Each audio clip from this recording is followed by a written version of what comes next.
bénis le nom du Seigneur pour le partage de sa propre parole à travers le monde entier. Je me souviens lorsque Jésus nous disait que la bonne nouvelle du royaume serait prêchée jusqu'aux extrémités de la terre. On se demandait, mais comment est-ce que cela pouvait être possible? Les gens allaient aller ici par là, mais on se rend compte de la sagesse de Dieu. Qui, pour quelqu'un qui sera à Abidjan, peut parler en temps réel et cela peut être suivi en temps réel dans toutes les nations connectées à cet effet. C'est pourquoi je veux bénir le nom du Seigneur pour tout ce qu'il fait pour faciliter le salut de toute l'humanité. Tout ce qu'il fait pour permettre à la bonne nouvelle du royaume d'être accessible à tous les hommes. Oh, le Seigneur est bon et miséricordieux. Malgré la multitude de nos actions qui ne lui plaît pas de jour en jour, il continue encore d'espérer, de croire que l'homme peut être sauvé.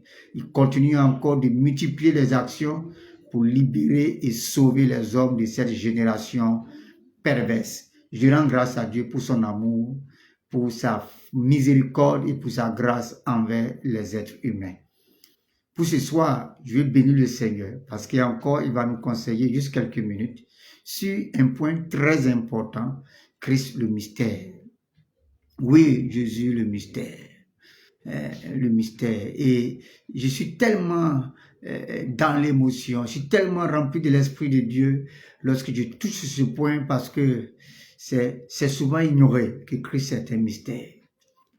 C'est souvent oublié, souvent ça perd dans notre conscience que Jésus-Christ est un mystère. On va prier, demander au Seigneur de nous aider juste en quelques minutes sur ces points et nous allons prier pour nous aider, pour que le Seigneur nous aide de plus en plus à connaître ce mystère qui est Christ. Seigneur, merci pour ta grâce encore, pour ce soir ou ce matin, peu importe la nation, pour l'opportunité que tu nous offres pour pouvoir chercher à connaître encore Jésus et grandir dans sa miséricorde, grandir dans les pas de sa grâce, puis que tu nous aides encore dans ta parole à le chercher, que tu nous aides vraiment à pouvoir partager, comme on appelle, sa volonté, que tu nous aides à pouvoir saisir aussi sa volonté. Que ton nom soit béni, Seigneur, au nom de Jésus-Christ, j'ai prié. Merci de nous éclairer davantage sur ta parole, que ça nous aide à vivre et non pas à susciter des questions oiseuses ou des débats dans ton esprit, mais que ta parole nous aide à vivre au nom de Jésus. Amen.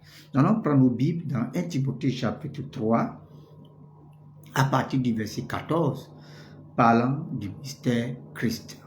Il y a eu plusieurs serviteurs de Dieu qui ont écrit sur ce mystère qui est Christ.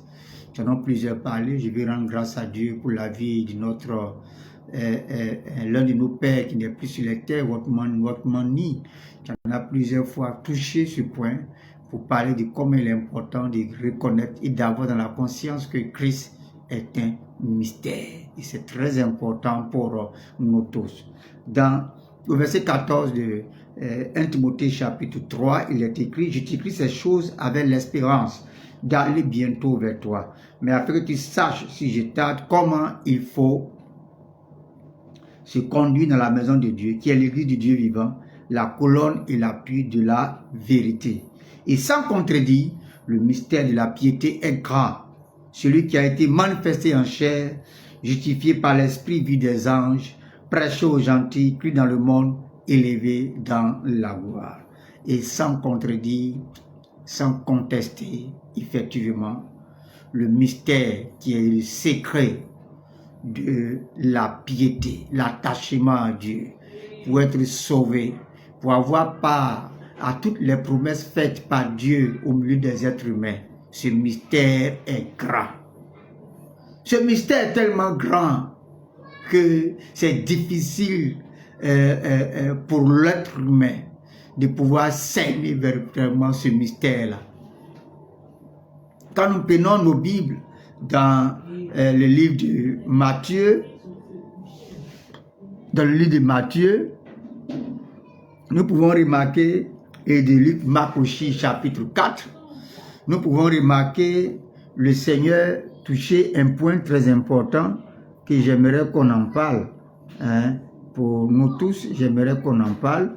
On va aller d'abord dans Matthieu 13 pour qu'on puisse toucher un point. Dans Matthieu chapitre 13, là, verset 11. on va voir un point très important pour nous concernant ce mystère dont nous sommes en train de parler. Dans Matthieu chapitre 13, du verset 11, il est écrit, je peux lire, que Jésus leur répondit, parce qu'il vous a été donné de connaître les mystères du royaume des cieux et que cela ne leur a pas été donné. On peut aller encore évoluer dans Marc chapitre 4, verset 11. Au fait, c'est juste après la parabole du semeur et que les disciples n'arrivaient pas à comprendre le sens de cette parabole et que Jésus qui les a expliqué, qu'il a commencé à leur dire, au verset 11 de Marc chapitre 4 également, il leur dit, c'est à vous qu'a été donné le mystère du royaume de Dieu. Mais pour ceux qui sont dehors, tout se passe en parabole. Donc, tout ce qui concerne le royaume de Dieu est un mystère. C'est-à-dire, c'est un secret. C'est quelque chose qui n'est pas dévoilé comme ça. C'est quelque chose qui n'est pas donné à connaître comme ça. Tout ce qui concerne le royaume de Dieu est difficile à cerner parce que c'est un mystère. Et souvent, ça nous perd la conscience. Et on pense que cette affaire de Jésus-là, c'est une affaire de débat théologique. Bon, pas, c'est bon, la théologie, c'est l'étude de Dieu, c'est normal, c'est bien, mais des débats philosophiques, voilà, religieux plutôt. C'est pas de ça qu'il est question. C'est pas de ça qu'il est question. Cette affaire de Jésus est un mystère. Il faut que nous connaissions. Mais quand nous lisons dans Romains 16, verset 25, on remarque que ce mystère-là avait été caché pendant des siècles. Ce mystère avait été caché pendant les siècles. Ce mystère, ce n'est pas tout le monde qui avait la révélation de ce secret. C'est Dieu lui-même qui révélait ce secret petit à petit aux êtres humains qui étaient sous sa volonté. Mais qui est ce mystère? Et quel est ce mystère? Nous allons encore partager certains passages qui nous révèlent ce mystère. Dans Éphésiens chapitre 6, verset 19, il est dit, Paul dit, priez pour moi, afin qu'il me soit donné, quand j'ouvre la bouche, de faire connaître hardiment et librement le mystère de l'évangile. Ce mystère, c'est la bonne nouvelle du royaume. Tout ce qui concerne la bonne nouvelle du royaume est un secret. Est un secret qui ne se révèle pas à n'importe qui. Dans Matthieu chapitre 11, à partir du verset 25 à 27, Jésus dit, il loue le Père de ce qu'il a caché ces choses aux sages et aux intelligents, et de ce qu'il les a révélées maintenant à ses serviteurs aux saints. Donc, Jésus-Christ est un mystère, il a été toujours un mystère. Mais nous regardons, nous remarquons Colossiens chapitre 2, verset 2, qu'il a dit, afin qu'ils aient le cœur rempli de consolation, qu'ils soient unis dans la charité et enrichis d'une pleine intelligence pour connaître le mystère de Dieu, savoir Christ. Donc dans Colossiens, je te rappelle, c'est bien clair pour nous tous que le mystère dont parle l'évangile, le mystère de l'évangile, le mystère de tous les siècles, le mystère de tout temps, même quand les anges ont plongé le regard, n'ont pas pu voir réellement de quoi contient ce mystère. Ce mystère, en réalité, il s'agit du Christ. Je comprends pourquoi, lorsque vous allez un peu partout, il y a beaucoup d'incompréhension sur Jésus. Il y a beaucoup de débats inutiles sur Jésus. Il y a beaucoup de personnes qui arrivent réellement à bien comprendre sa façon qu'il est. Et d'autres même interprètent Jésus dans leur compréhension humaine et philosophique. C'est vraiment très dommage pour ces gens de personnes qui ne vont pas vers Dieu pour lui demander de lui expliquer ça. Comme un mystère dont les anges n'ont pas pu avoir réellement la révélation. Le mystère de la piété est grand. Ce mystère-là. Dieu fait chair. Ce mystère. Donc Jésus a été toujours un mystère. Donc si des jeunes de 25 ans, 30 ans vont sur les réseaux sociaux pour dire Jésus n'est pas Dieu, Jésus est ceci, Jésus c'est juste un petit type qui est là, c'est normal. Parce que la révélation de Jésus-Christ n'est pas pour n'importe qui. La révélation de Jésus-Christ est pour les enfants. Jésus-Christ a été toujours un mystère. C'est le mystère de la piété. C'est le mystère de l'évangile. C'est le secret caché depuis les âges. cette affaire de Jésus-Christ. C'est pourquoi moi, quand le Seigneur m'a fait grâce et que j'ai touché de près Jésus-Christ, j'ai dit, ah Seigneur, quelle grâce tu m'as fait, quelle miséricorde. Et quand je vois des gens qui n'ont pas encore touché à cette expérience, de voir, de toucher, de l'accepter, de croire en lui, j'ai dit, hé Seigneur, j'aurais pu être lui, ne pas avoir la grâce de te connaître. Et nous sommes plusieurs encore dans ce monde qui ont du mal à connaître Jésus. Pourquoi? Parce qu'on ne va pas loin dans la recherche de sa révélation. On ne s'appuie pas sur ce qu'il a dit pour le connaître. On veut s'appuyer sur des détours pour le connaître. Jamais il n'a été dit dans la Bible une autre manière qu'un homme peut utiliser pour connaître Dieu, pour connaître Jésus, si ce n'est de chercher à rechercher véritablement cette grâce d'être son serviteur ou son fils de tout notre cœur. C'est très très important. Nous allons toucher un point dans les Écritures, dans les derniers instants de notre Seigneur Jésus-Christ. Nous pouvons aller, il y a tellement de passages qui en disent, mais on peut aller dans Jean chapitre 20 pour remarquer quelque chose de très important que nous pouvons voir. Nous pouvons remarquer que juste après la crucifixion de Jésus-Christ, Jésus-Christ est mort. Et quand Jésus-Christ est mort, il a été pris par Joseph d'Arimathée et Nicodème pour aller être enterré dans un endroit apprêté par le Seigneur à ce qu'il fait. Et nous remarquons que le premier jour de la semaine, Marie de Magdala s'est rendue au sépulcre dès le matin, dans Jean chapitre 20, verset 1, comme il faisait encore obscur, et elle vit que la pierre était ôtée du sépulcre. Elle courut vers Simon-Pierre et l'autre disciple que Jésus aimait, et leur dit, ils ont enlevé du sépulcre le Seigneur et nous ne savons où ils l'ont mis. Vous voyez, et Pierre et l'autre disciple sortirent et allaient au sépulcre. Écoutez-moi très bien. Ils couraient tous deux ensemble, mais l'autre disciple courut plus vite que Pierre et arriva le premier au sépulcre. S'étant baissé, il vit les bandes qui étaient à terre, cependant il n'entra pas. Simon-Pierre, qui le suivait, arriva et entra dans le sépulcre. Il vit les bandes qui étaient à terre. Le linge qu'on avait mis sur la tête de Jésus, non pas avec les bandes, mais plié dans un lieu à part. Mais l'autre disciple, qui était arrivé le premier au sépulcre, entra aussi et le vit et écrit. Car il ne comprenait pas encore que Jésus, selon l'Écriture, Jésus devait ressusciter des morts. Et les disciples s'en retournèrent chez eux. Écoutez-moi très bien. Cependant, Marie se tenait dehors près du sépulcre et pleurait. Donc dans ses pleurs, on pouvait voir une insistance. On pouvait remarquer une prière avec ferveur. Et pleurait. Comme elle pleurait, elle se baissa pour regarder dans le sépulcre. Et elle vit deux anges vêtus de blanc, que Pierre et l'autre disciple n'ont pas vu. Assis à la place où avait été couché le corps de Jésus, l'un à la tête, l'autre au pied. Ils lui dirent, femme, pourquoi pleures-tu? Elle répondit, parce qu'ils ont enlevé mon Seigneur, et je ne sais où l'ont mis. En disant cela, elle se retourna et elle vit Jésus debout, mais elle ne savait pas que c'était Jésus. Qu'est-ce qu'elle fait encore? Elle se va vers Jésus. Jésus lui dit, femme, pourquoi pleures-tu? Qui cherches-tu?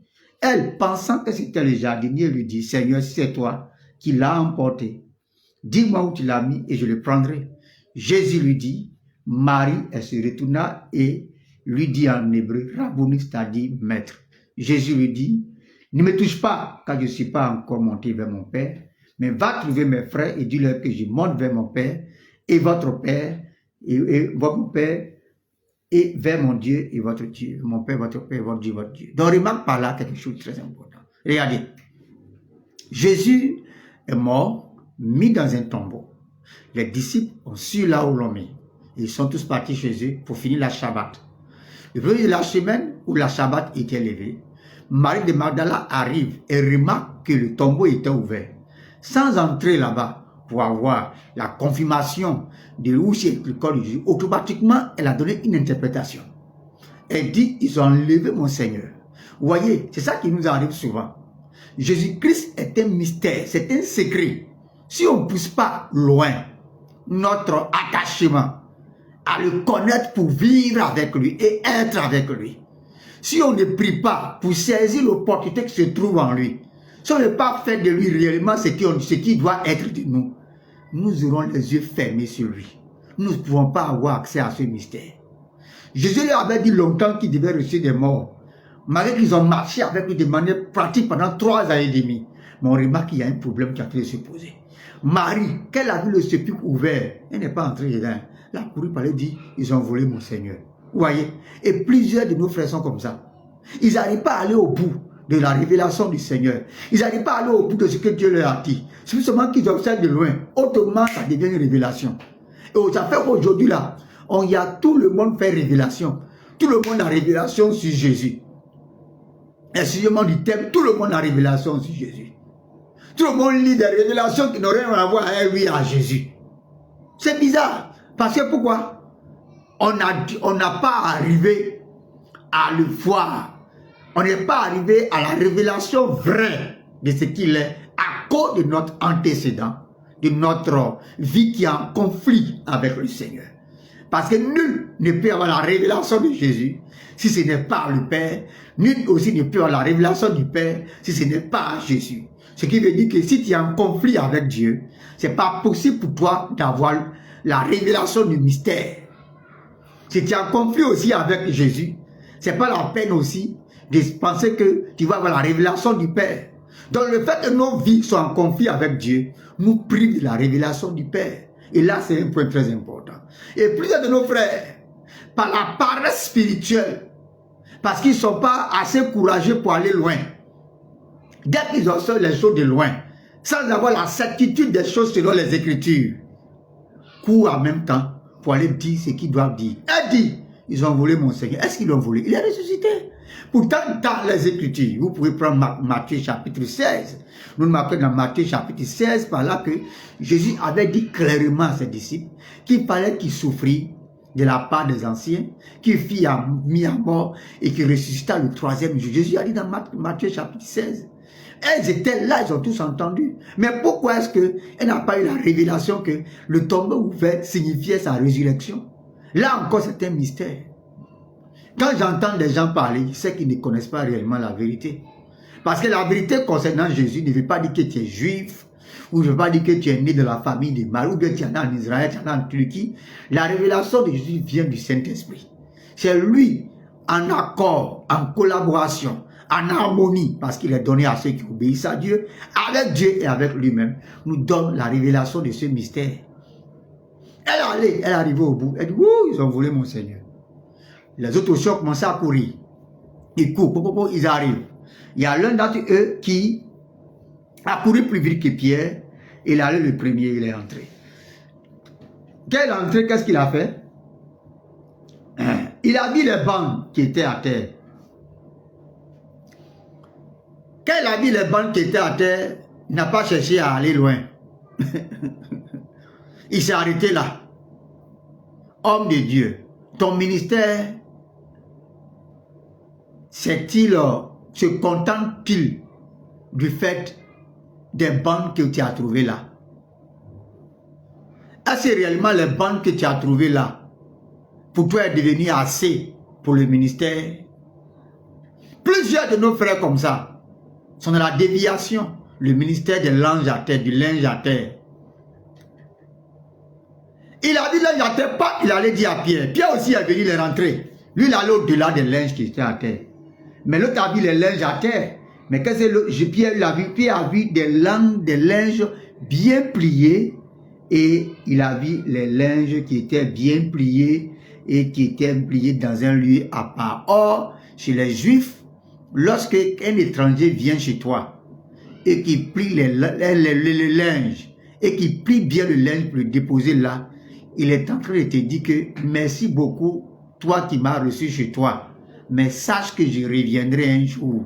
Te dis merci et encore habiter avec toi dans ta maison. C'est un code de tous ceux qui dorment chez les gens, les étrangers aux autres qui les reçoivent dans la culture juive. Donc Jésus-Christ, en pliant son linge, était en train de dire, hé Pierre, je suis là. Je ne suis pas allé loin, je suis là. Pierre aussi, quand il a vu l'un, il a plié là-dedans. C'est devenu un ministère pour lui, il est parti annoncer aux autres ce qu'il a vu et ils se sont retournés. Ils n'ont plus cherché la révélation, ils se sont retournés. Mais on remarque ici, Marie de Magdala, qui, non, J'ai vu le tombeau ouvert, mais j'ai pas. Il faut que j'aille chercher mon Seigneur. Et elle est arrivée. Elle a vu 2 anges. Elle allait les parler avec eux. Et qui ont dit, pourquoi tu cherches parmi les morts celui qui est vivant?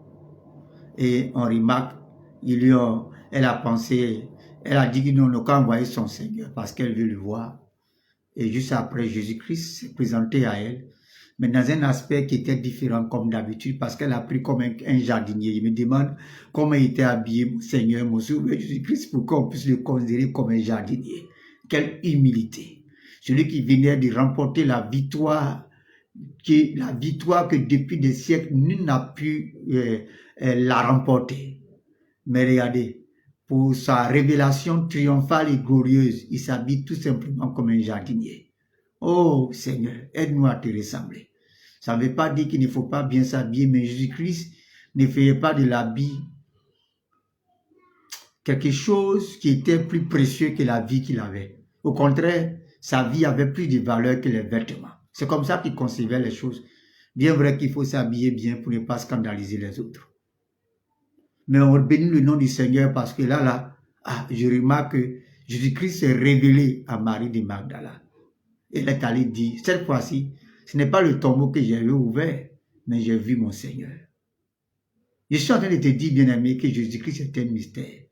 Il a été toujours un mystère. Beaucoup de religions, pas de Jésus, n'arrivent pas à le connaître, ni à donner vraiment des détails le concernant. Ce n'est pas de leur faute. Parce que depuis toujours, Jésus-Christ a été un mystère. Depuis des siècles, Jésus-Christ a été un mystère. C'est lui le mystère de Dieu. C'est lui le mystère caché depuis tous ces siècles. C'est lui qui a été caché à tout le monde. Les gens ont cherché, n'ont pas vu. Isaïe 53 pour dire, qui a cru à ce qui nous avait été annoncé? Qui a cru? Qui a cru au bras de l'Éternel? Il s'est levé devant tous comme une faible plante, qui n'avait ni beauté ni éclat pour attirer nos regards. Il n'avait ni beauté ni éclat pour attirer les regards de quelqu'un. Oui, Jésus. Cependant, c'est lui qui a été envoyé pour nous libérer du péché. D'autres personnes disent, non, Jésus-Christ est l'enfant de Marie et l'enfant de Joseph. C'est normal parce que Jésus-Christ est un mystère. Donc, Jésus-Christ n'est pas Dieu. Oui, c'est normal qu'il dise ça parce que Jésus-Christ est un mystère. Donc, non, Jésus-Christ c'est juste un simple envoyé, c'est un prophète comme les autres. Oui, c'est normal qu'il le dise parce que c'est un mystère. Si tu n'as pas fait grâce d'avoir sa révélation, tu vas dire ce que tu penses. Voilà, voilà. Regardez, Marie de Magdala, même qui a vécu à Jésus plus de 3 ans, pendant des années, hein, mais elle a son message, sa première prédication, c'est qu'ils ont volé mon Seigneur. Jusqu'à ce que, dans sa quête précieuse de rencontrer le Seigneur, Dieu lui a ouvert la lucarne de le rencontrer. Et elle a vu le mystère. Elle a vu le mystère Christ. Vous voyez, elle a vu le mystère Christ. Il est important que nous sachions ces choses. Dans Ephésiens chapitre 3, verset 9, il a été dit que le Seigneur veut mettre en lumière les mystères cachés de tout temps. Et ce mystère a été tout le temps caché en Dieu. Ephésiens chapitre 3, verset 8 à 9, on peut remarquer cela. Ce mystère a été tout le temps caché à Dieu. Mais Dieu a voulu maintenant que cela soit dispensé, révélé. Quand nous prenons Colossiens chapitre 1, verset 24 à 27, on remarque que Dieu a voulu révéler désormais ce mystère. Il est prêt. Il est prêt pour révéler ce mystère à tout enfant, à toute personne qui désire le connaître. Non pas pour en faire un débat sur la place publique, mais pour tirer profit de ce mystère. Pour tirer profit de ce mystère. Quand Jésus-Christ se révèle vraiment à toi, on le remarque, on sent sa présence dans ta vie. Parce que Jésus-Christ est vivant par nous. Il est vivant en nous. Ce mystère, c'est que Christ en vous, Christ doit être dans tous les êtres humains. Comment cela peut être possible? Que celui qui a été vu des anges, celui qui est Dieu, peut-il venir vivre dans l'être humain? Oui, c'est sa décision. Par compassion, par miséricorde pour nous. Et il l'a fait. C'est un mystère. Tu ne peux pas comprendre. Comment Dieu peut-il devenir homme? C'est un mystère. Tu ne peux pas comprendre. Comment Dieu peut-il venir se faire porter pendant 9 mois dans les entrailles d'une petite fille? C'est un mystère. Comment Dieu peut-il se déployer lui-même avec force pour venir se livrer aux hommes, pour qu'ils soient aussi maltraités, pour que ça soit le prix payé pour nous sauver? C'est un mystère. Pourquoi il est élevé à la gloire, élevé en dignité? Il continue encore de manifester son amour envers l'humanité, il est sauvé. Comment il arrive à sauver le brigand, le malade, arrive à sauver même des radicaux religieux? C'est un mystère. Comment il arrive à pouvoir maintenir Satan dans ses limites au milieu des hommes? C'est un mystère. Comment il arrive à nous protéger contre les puissants des ténèbres? C'est un mystère. Comment je peux être serviteur de Dieu? Comment reconnaître quand je suis serviteur de Dieu? C'est un mystère. Comment Dieu peut-il prendre soin de moi? Il peut-il susciter des grâces sur ma vie? C'est un mystère. Bien-aimé, tout ce qui concerne Christ est un mystère. S'il vous plaît, frères bien-aimés et sœurs dans le Seigneur, arrêtons de considérer Christ comme juste un élément dont l'intellect peut cerner. Ça, c'est une erreur grave. Il est un mystère et demeurera toujours un mystère. Veux-tu le connaître? Veux-tu réellement le connaître? Ah, il y a des choses très importantes, des décisions très importantes qu'il faut prendre selon Philippiens chapitre 3. Des très grandes décisions qu'il faut prendre parce que n'importe qui n'a pas accès à lui. N'importe qui n'a pas accès à lui. On dit au verset 5, on va lire au verset 4 de Philippiens chapitre 3, lorsque Paul se présentait dans son état religieux charnel comme étant quelqu'un qui était irréprochable mais copieusement charnel. On va lire son CV religieux et dit comment est-ce que on peut procéder à atteindre Christ dans la dimension de ce qu'on doit le connaître, selon la grâce qu'il a fait à Marie de Magdala. Il dit, moi aussi cependant, je refuse de mettre ma confiance en la chair. Si quelqu'un autre croit pouvoir se confier à la chair, je le puis bien davantage. Moi, circoncis le 8e jour, de la race d'Israël, de la tribu de Benjamin, hébreu né d'hébreu, quant à la chair, quant à la loi pharisienne. Il dit encore, quant aux zèles, persécuteurs de l'Église, irréprochable à l'égard de la justice de la loi. Verset 7, bien sûr, dit, mais ces choses qui étaient pour moi, des gains, j'ai regardé comme une perte à cause de Christ. Et même, je regarde toutes choses comme une perte à cause de l'excellence de la connaissance de Jésus-Christ, mon Seigneur pour lequel j'ai renoncé à tout, et je les regarde comme de la boue afin de gagner Christ.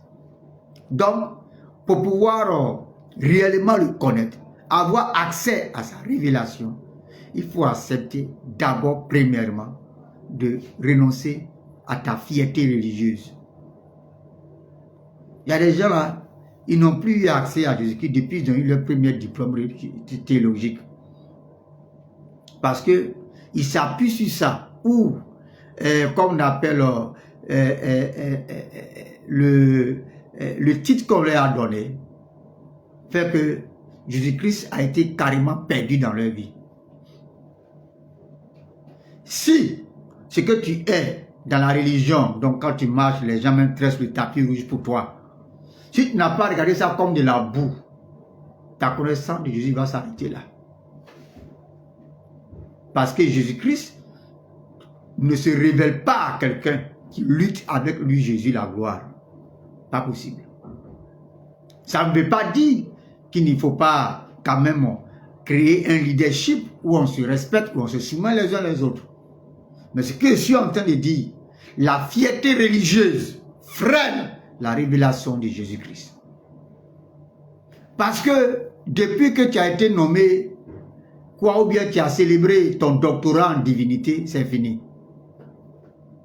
Tu es docteur, mais ou bien tu es grand apôtre, ou tu es grand prophète, tu as reçu plusieurs prix de ministère, mais depuis ce jour, quand tu regardes ta vie, quand tu te regardes, tu sens que il y a une fierté religieuse qui t'anime tellement que la révélation de Jésus-Christ s'est arrêtée dans ton esprit. Parce que Dieu ne donne pas sa révélation à celui qui n'a pas, qui ne met pas, qui ne regarde pas comme de la boue son grade religieux. Son grade religieux. Parce que le grade religieux peut t'empêcher de connaître Jésus. Va t'empêcher d'aller même là où tu peux avoir une vraie révélation de lui. Vraie révélation de lui. Il y a des gens comme ça pour aller à un séminaire où vraiment Jésus-Christ peut vraiment les aider. Le séminaire se passe où là? Ok, est-ce que l'endroit où se passe le séminaire est climatisé? Y a-t-il des personnalités de haut rang là-bas? À ce moment, moi, je ne vais pas me rendre là-bas parce que moi, je suis une personnalité de haut rang. Je suis reconnu comme le très, très responsable de tous les hommes de Dieu dans mon Afrique. Ces gens de considération de sa propre personne nous empêchent de le connaître. C'est ça, Luc 9, 23 dit, si quelqu'un veut vraiment me suivre, qu'il renonce à lui-même, porte chaque jour sa croix et me suivre. Tu ne peux pas être un bon disciple du Seigneur si le moi n'a pas été crucifié avec lui. Et même cette affaire de la croix est un mystère. Comment la croix peut être l'instrument de Dieu pour le salut de l'humanité? C'est un mystère, tout ça. Que Dieu nous aide à partir de l'instant pour dire Seigneur, me voici. Délivre-moi de moi-même. Aide-moi à avoir accès à qui tu es. Il y a beaucoup de choses pour lesquelles tu luttes dans ta vie. C'est parce que tu n'as pas encore touché réellement la révélation de Jésus-Christ. Il y a beaucoup de choses que tu ne comprends pas peut-être. Le Seigneur t'appelle ce soir à chercher à faire de sa révélation une priorité. Et chaque jour que tu vas le connaître, de gloire en gloire, tu seras comme lui. Selon 2 Corinthiens 3, 18, de gloire en gloire, tu seras comme lui. Et c'est très important. Ce que je me dis pour qu'on puisse prier, sache que Christ est un mystère. C'est un secret caché depuis des siècles cachés. Même les anges n'ont pas pu déchiffrer ce mystère. L'ange Gabriel que vous connaissez, l'ange Michael que vous connaissez, les chérubins qui crient Saint, Saint, Saint, n'ont pas pu déchiffrer ce mystère. Toi qui es-tu? Toi qui es dans la boue ici avec moi, pour dire connaître Christ. Des gens même qui se font appeler christologues, mais dont leur vie n'a rien à voir avec Jésus-Christ. Que Dieu nous aide. Quand on le connaît, de gloire en gloire, notre vie devient comme pour lui.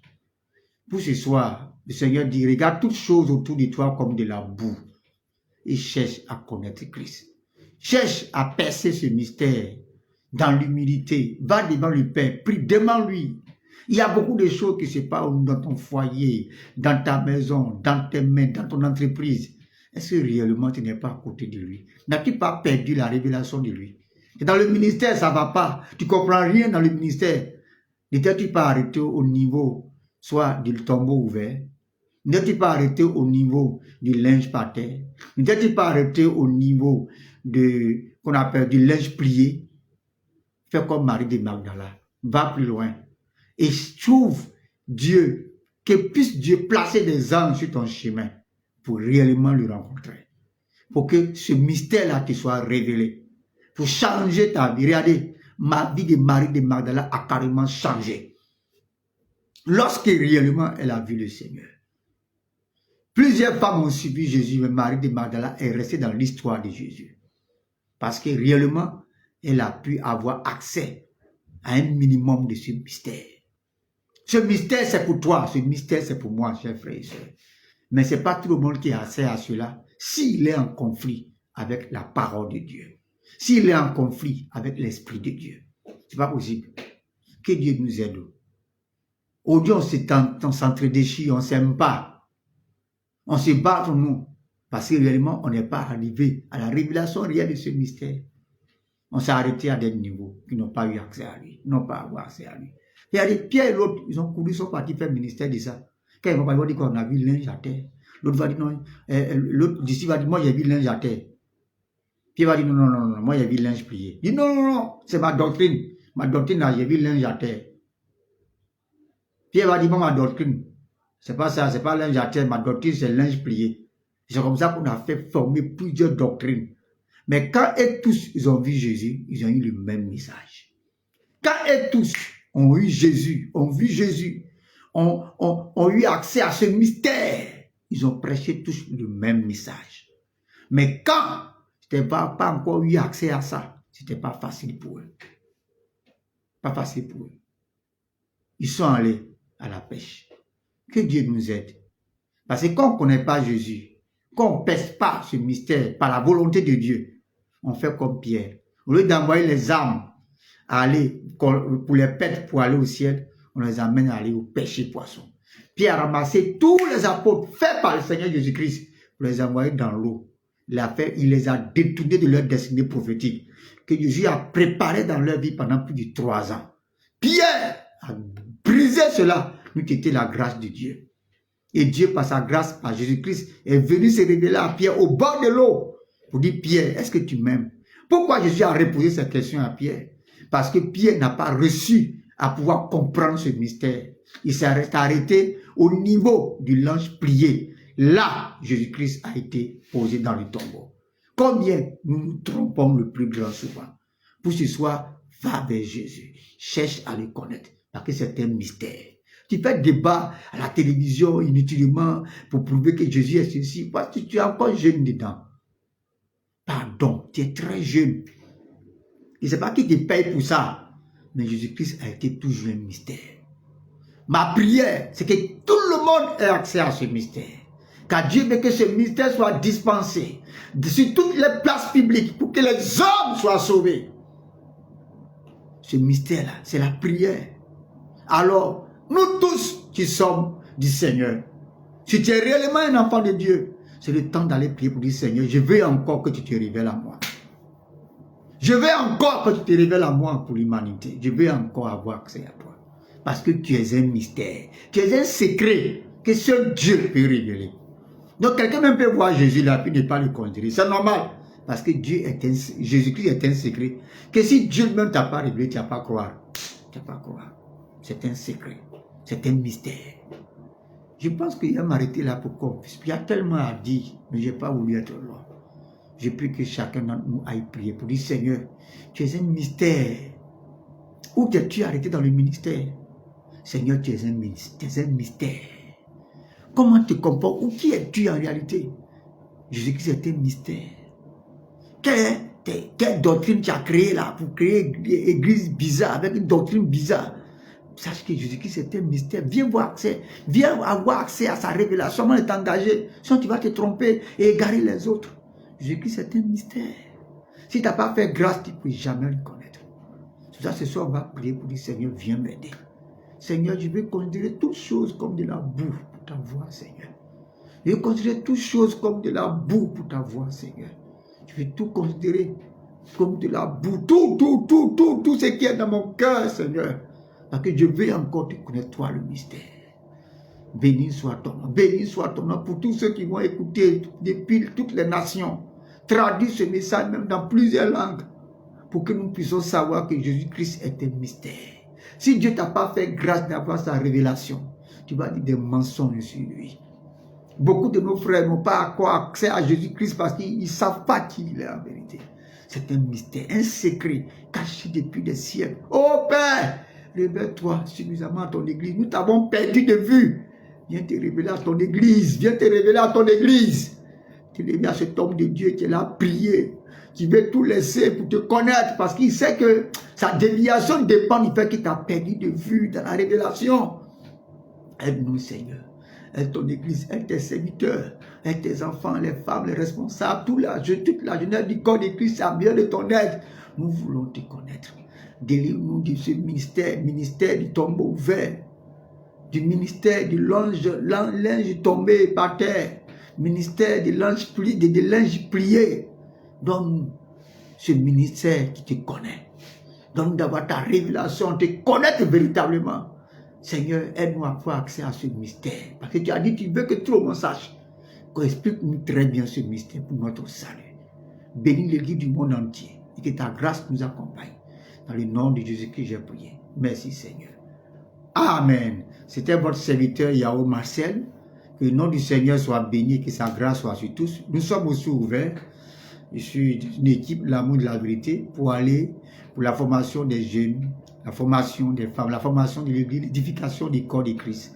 Nous travaillons avec tout le corps de Christ. Et nous ne sommes pas fixes dans une église, bien vrai que nous sommes pasteurs dans des églises, mais nous travaillons avec tout le corps de Christ.